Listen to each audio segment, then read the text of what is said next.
معانا على التليفون دلوقتي سياده السفير محمد ادريس سفيرنا في اثيوبيا. اهلا وسهلا بحضرتك. اهلا بيكي وبكل مشاهديك الكرام. اهلا وسهلا يا فندم.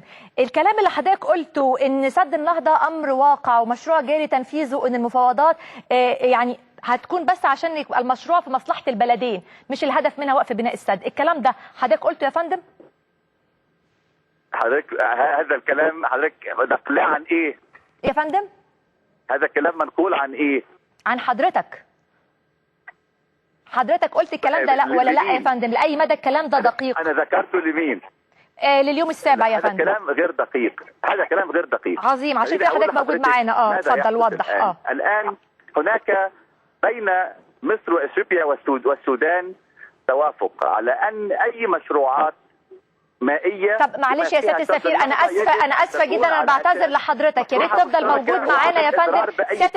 سياده السفير انا مضطره اطلع لفاصل دلوقتي يا فندم. بعد الفاصل اسال حضرتك ترجع لنا مره ثانيه، علشان الكلام ده طبعا زي ما بقول لكم الكلام ده لازم نتاكد منه من صحته وايه اصل الموضوع من حضرتك. بعد الفاصل نستمر.